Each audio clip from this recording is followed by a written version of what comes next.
ಕಾಲೇಜಿನ ಮೈದಾನಗಳಲ್ಲಿ ಆರ್ಎಸ್ಎಸ್ನ ಕಾರ್ಯಚಟುವಟಿಕೆಗಳಿಗೆ ಬ್ರೇಕ್ ಆಗಬೇಕು ಅನ್ನೋ ನಿಟ್ಟಿನಲ್ಲಿ ಪ್ರಿಯಾಂಕರ್ಗೆ ಪತ್ರ ಬರೆದಿರೋದು. ಪ್ರಿಯಾಂಕಾ ಖರ್ಗೆ ಒಬ್ಬ ಮಹಾಮೂರ್ಖ, ಶತಮೂರ್ಖ. ಯಾಕಂದರೆ ನೆಹರೂಗ ಏನು RSSನ್ನು ನಿಷೇಧ ಮಾಡಲಿಕ್ಕಾಗಿಲ್ಲ, ನೆಹರೂಗೂ ಮಾಡಲಿಕ್ಕಾಗಲಿಲ್ಲ, ಇಂದಿರಾ ಗಾಂಧಿಗೆ ಮಾಡಲಿಕ್ಕಾಗಲಿಲ್ಲ. ಈ ಬಚ್ಚೆಗೆ ಏನಾಗ್ತದೆ, ಇದೊಂದು ಸುಮ್ಮನೆ ಬಚ್ಚ, ಇದು ಸುಮ್ಮನೆ ಏನೋ ಹೇಳ್ತದೆ. ಯಾಕಂದ್ರೆ ಮುಸ್ಲಿಮರು ಖುಷಿ ಪಡಿಸ್ಲಿಕ್ಕೆ RSSನ್ನು ಈ ದೇಶದ ಕಾನೂನಿನ ಅಡಿಯಲ್ಲಿ ನಿಷೇಧ ಮಾಡಲಿಕ್ಕೆ ಎಲ್ಲಿಯೂ ಅವಕಾಶ ಇಲ್ಲ. ಸುಪ್ರೀಂ ಕೋರ್ಟ್ನಲ್ಲಿ ಕ್ಲಿಯರಾಗಿ ಜಜ್ಮೆಂಟ್ ಇದೆ. ಅದಕ್ಕೆ RSS ಅನ್ನುವಂಥದ್ದನ್ನು ಸೂರ್ಯಚಂದ್ರವ್ರಿಗೆ ಭಾರತದಲ್ಲಿ ಇರ್ತದೆ. ಒಂದಿಲ್ಲ ಒಂದು ದಿವಸ RSSನ ಆಶೀರ್ವಾದ ಮಾರ್ಗದರ್ಶನದಿಂದ ಭಾರತ ಹಿಂದೂ ರಾಷ್ಟ್ರ ಆಗ್ತದೆ.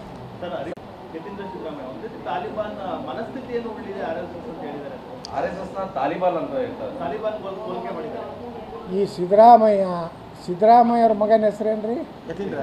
ಯತೀಂದ್ರ, ಇನ್ನೊಬ್ಬ ಜತೀಂದ್ರ, ಇನ್ನೊಬ್ಬ ಯಾರು ಹರಿಪ್ರಸಾದ್. ಅವರು ಏನದಲ್ಲ ಪಾಕಿಸ್ತಾನದ ಏಜೆಂಟ್ರಾಗಿ ಕೆಲಸ ಮಾಡ್ತಾರೆ. ಈ ರೀತಿ ಹೇಳಿಕೆ ನನಗಂತೂ ಯತೀಂದ್ರ ಏನು ಮಾತಾಡ್ತಾರೋ ಗೊತ್ತೇ ಆಗೋದಿಲ್ಲ. ಪುಣ್ಯಾತ್ಮ ಏನು ಮಾತಾಡ್ಬೇಕು. ಮೈಸೂರು ಮಹಾರಾಜರಿಗಿಂತ ನನ್ನ ತಂದೆ ಭಾಳ ಶ್ರೇಷ್ಠ. ಮೈಸೂರು ಮಹಾರಾಜರು ಸ್ವಂತ ತಮ್ಮ ಬಂಗಾರ ಒತ್ತಿ ಇಟ್ಟು KRS ಇವರು ಮೈಸೂರಿನ ಎಲ್ಲ ಪ್ಲಾಟೇ ಹೊಡ್ಕೊಂಡವರು. ಆ ಮಹಾರಾಜರಿಗೆ ಇವರಿಗೆ ಹೋಲಿಕೆ ಮಾಡ್ತಾರೆ ಅಂದರೆ ಇವಂತ ಸ್ವಲ್ಪ ಸತ್ಮೂರ್ಖದ ಅನ್ನೋದು ಗೊತ್ತಾಗ್ತದೆ. ಅದಕ್ಕೆ ಹರಿಪ್ರಸಾದ್ ಹತ್ರ ಏನು ಹೇಳಿಕೆ ಬೇಡ. ಅವು ಏನದವ್ರಿಗೆ ಏನು ಮಾತಾಡ್ತಾರೋ ಏನು ಅರ್ಥ ಆಗೋದಿಲ್ಲ. ಮಾತಾಡಬೇಕು, ಕಾನೂನುಬದ್ಧವಾಗಿ ಮಾತಾಡ್ತಾರೆ. ಈ RSSನ್ನು ನಿಷೇಧ ಮಾಡ್ತೀವಿ ಮೂರ್ಖರು ಎಷ್ಟು ಮಂದಿ ಹೋಗ್ಯಾರ ಇಂಥವ್ರು. ಇವು ಪ್ರಿಯಾಂಕಾ ಅಂತರೂ ಇದಕ್ಕೇನು ಸುಮ್ಮನೆ ಯಾವುದೋ ಕಾರಣದಿಂದ ಅವ್ರ ಅಪ್ಪಗೆ ಏನೂ ಮಾಡೋದಾಗಿಲ್ಲ.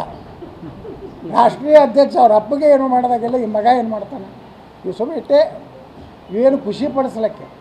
ಇವರೆಲ್ಲ ಖುಷಿ ಪಡಿಸೋದು ಯಾರನ್ನ ಸಾಬ್ರನಾಟೆ. ಮುಂದಿನ ಚುನಾವಣೆಯಲ್ಲಿ ಸಾಬ್ರಾಟೆ ಕಾಂಗ್ರೆಸ್ಗೆ ಹಾಕೋದು, ಹಿಂದೂಗಳೆಲ್ಲ BJP ಗೆ ಹಾಕ್ತಾರೆ ಅಥವಾ ಹಿಂದೂ ಪರವಾಗಿರೋ ಜನರಿಗೆ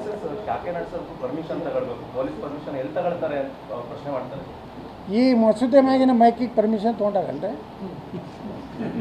ಈ ಮಸೂದೆಗಳು ಕಟ್ಟಾರ, ಅವಕ್ಕೆಲ್ಲ ಪರ್ಮಿಷನ್ ಇದಾವೆ. ನೀರಿನ ಟ್ಯಾಕ್ಸ್ ತುಂಬ್ತಾರೆ, ಅವರ ಕರೆಂಟ್ ಟ್ಯಾಕ್ಸ್ ತುಂಬ್ತಾರೆ. ಮೊದಲು ಅದನ್ನೆಲ್ಲ ಸರಿ ಮಾಡಕ್ಕೆ ಹೇಳ್ರಿ. RSS ಏನು ಅಲ್ಲೇನು ಕಬ್ಜಾ ಮಾಡಿಲ್ಲ, ಅಲ್ಲೇನೋ ಒಂದು ದೊಡ್ಡ RSS ಕಾರ್ಯಾಲಯ ಕಟ್ಟಿಲ್ಲ. ಒಂದು ತಾಸು ಸಾಯಂಕಾಲ ಒಂದು ಶಾಖೆ ಇರ್ತದೆ, ಮುಂಜಾನೆ 6ರಿಂದ 7 ಒಂದು ಶಾಖೆ, ಸಾಯಂಕಾಲ ಒಂದು ಶಾಖೆ 6ರಿಂದ 7 ಅಷ್ಟೇ. ಅಲ್ಲಿ ಬಂದು ಭಾರತ ಭೂಮಿಗೆ ನಮಸ್ಕಾರ ಮಾಡಿ ನಮ್ಮ ದೇಶದ ಬಗ್ಗೆ ಒಂದು ನಮಸ್ತೆ ಸದಾ ವತ್ಸಲೆ ಪ್ರಾರ್ಥನೆ ಮಾಡಿ ಹೋಗ್ತಾರೆ. ಅವರೇನೋ ಕಬ್ಜಾ, ಮುಸ್ಲಿಮ್ಗೆ ಏನೋ ಕಬ್ಜಾ ಮಾಡಿದ್ದಾರೆ. ಎಲ್ಲರೂ ಒಂದು ಕಡೆ RSSನವರು ಯಾವುದೋ ಇದು ನಮ್ಮದು ಅಂತೇಳಿ ಏನೋ ತನಕ ಕ್ಲೈಮ್ ಮಾಡ್ಯಾರ. ಸರ್ಕಾರ ಜಾಗ ಎಲ್ಲೂ ಇಲ್ಲ.